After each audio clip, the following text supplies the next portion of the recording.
কোরবানি একা দেওয়া উত্তম নাকি শরীকে দেওয়া উত্তম? শরীকে কোরবানি করতে হলে কোন কোন বিষয় লক্ষ্য রাখতে হবে?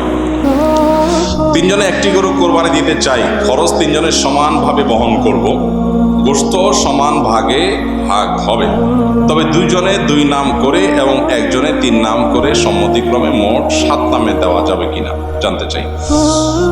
আচ্ছা, এরপরে প্রশ্ন হলো, আমার বাবার প্রত্যেক মাসে অনেক ঋণ দিতে হয়, তাই তিনি কোরবানি দিতে চান না। আমার মায়ের কাছে কিছু টাকা আছে, আমার মা কি কোরবানি দিতে পারবেন বা তার উপরে কি কোরবানি ওয়াজিব হবে? আপনার বাবার যেহেতু ঋণ আছে, তিনি অবশ্যই ঋণ পরিশোধ করবেন কোরবানি না দিয়ে। আর আপনার মায়ের যদি টাকা থাকে, তিনি কোরবানি দিবেন।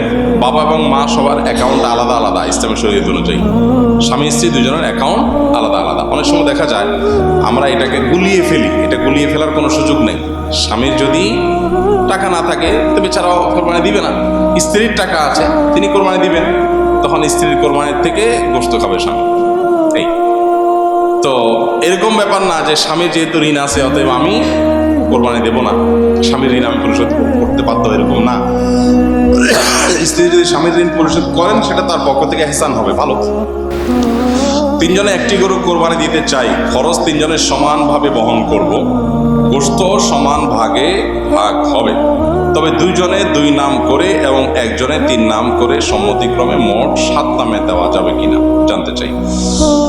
দেখুন, কোরবানিতে ভগ্নাংশ কেউ নিতে পারবে না, পূর্ণ একটা অংশ নিতে হবে। এখানে কেউ ভগ্নাংশ নিচ্ছে না প্রশ্নের ক্ষেত্রে, কিন্তু একটা গরুতে সর্বোচ্চ 7 ভাগে দেওয়া যায়, 7 ভাগে দিতে বাধ্য না। এর মানে এই না যে 7 ভাগে দেওয়া যাবে। মানে যেভাবে স্টাইলে ধরছিলাম আমি তো মনে রেকর্ড করছেন, রেকর্ড করলে স্ট্যান্ডে সেট করেন, করে সুন্দর করে করেন, নিয়মতান্ত্রিক ভাবে করেন। হ্যাঁ,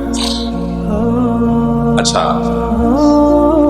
একজনে 3 নাম দিয়েছেন অথচ টাকা দিয়েছেন 3 ভাগের 1 ভাগ।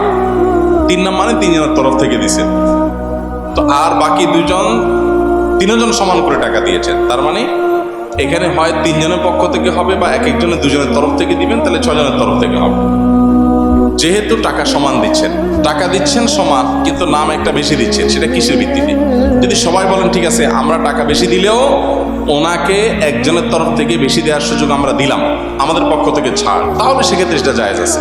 তাহলে ব্যাপারটা এরকম হবে যে একটা গরুর দাম ধরা যাক 90,000 টাকা, 3 জন 30,000 করে টাকা দিলেন, তাহলে 30,000-এ দুই নাম করে দিয়েছেন, অর্থাৎ 2 জনের তরফ থেকে, কেউ নিজের স্ত্রী, নিজের বাবার অন্য কারণের পক্ষ থেকে দিলেন, আরেকজন 3 জনের তরফ থেকে দিলেন। 3 নাম মানে 3 জনের তরফ থেকে।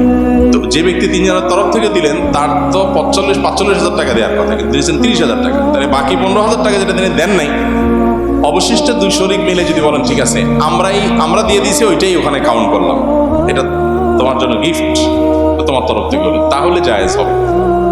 আদারওয়াইজ এটা জায়েজ হবে না। অর্থাৎ টাকা সমান সমান দিলাম, কিন্তু আমি ভাগ বেশি নিলাম, কম নিলাম, এটা করা যাবে। কোরবানি একা দেওয়া উত্তম নাকি শরীকে দেওয়া উত্তম? কোরবানি অবশ্যই ভাগে না দিয়ে একাকী দেওয়া উত্তম, এতে কোনো সন্দেহ নাই। আপনি একটা গরুর 7 ভাগের 1 ভাগ নিলেন, এটার চাইতে আপনি একটা ছাগল কোরবানি দিলেন, এই দ্বিতীয় অপশনটা অবশ্যই উত্তম, এতে কোনো সন্দেহ নাই। কারণ আপনি যখন শরীকে কোরবানি দিলেন তখন সেখানে অনেক শরীক, তাদের কার উপার্জন হালাল, কার উপার্জন হারাম, কার মিশ্র উপার্জন, কার নিয়ত গোশত খাওয়া, নানান রকমের ঝামেলা সেখানে থাকে। আর আপনি যখন একা একা দিলেন তখন সেই ঝামেলাটা আর থাকে না।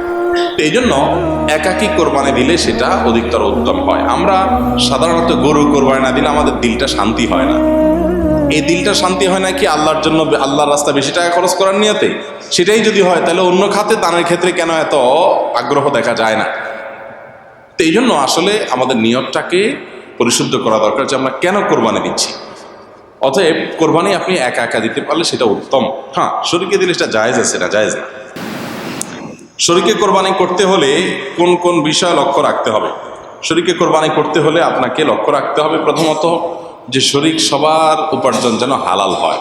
যদিও অনেকগুলো আমাদের মতে শরীকের কারোর উপার্জন হারাম হলে বা কারোর নিয়ত গোশত খাওয়া হলেও আপনার কোরবানির কোনো অসুবিধা হবে না, তারপরও আপনার এই গোশতে, এই ইবাদতে, এই কোরবানিতে তার যেহেতু ভাগ আছে, সেখানে যদি এক একজনের এক এক নিয়ত থাকে, বিশেষ করে একজনের নিয়ত হলো শুধু গোশত খাওয়া, তার আসলে কোরবানির উদ্দেশ্য না।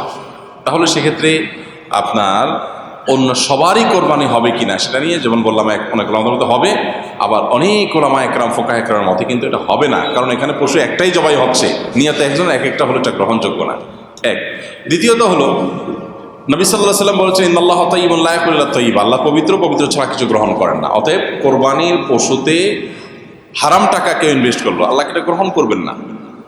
এখন আপনি বলবেন যে আমি তো আর হারাম টাকা ইনভেস্ট করি নাই, তারটা আমাকে কেন পোহাতে হবে?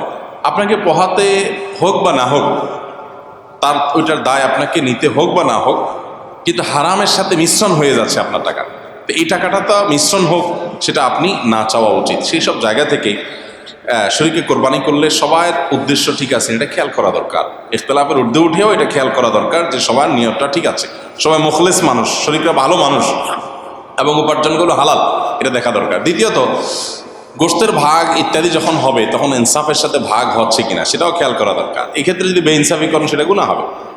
আবার কোরবানি অশুদ্ধ হয় কিছু কারণে, সেগুলো যেন না থাকে খেয়াল করা দরকার। যেমন আপনার কসাইকে আপনি গোশত দিয়ে পারিশ্রমিক দিলেন, বা টাকা কম দিয়ে গোশত দিয়ে পোষায় দিলেন, তাহলে এটা পারিশ্রমিকই হলো আলটিমেটলি, এটা জায়েজ নেই।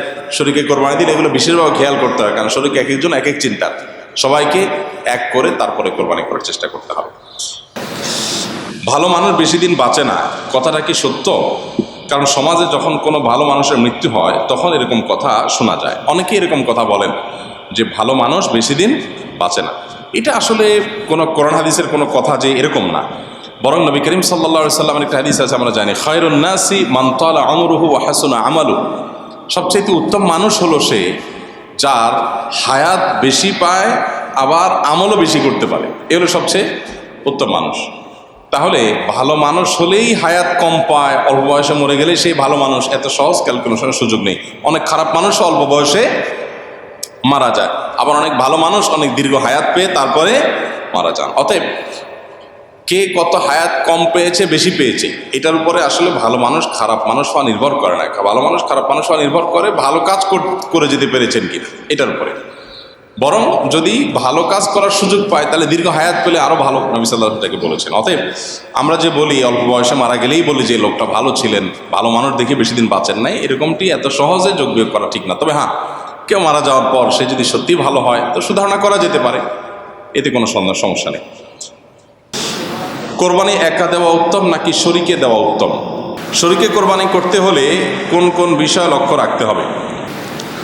তিনজনে একটি গরু কোরবানি দিতে চাই, খরচ তিনজনের সমানভাবে বহন করব, গোশত সমান ভাগে ভাগ হবে, তবে দুইজনে 2 নাম করে এবং একজনে 3 নাম করে সম্মতিক্রমে মোট 7 নামে দেওয়া যাবে কিনা জানতে চাই।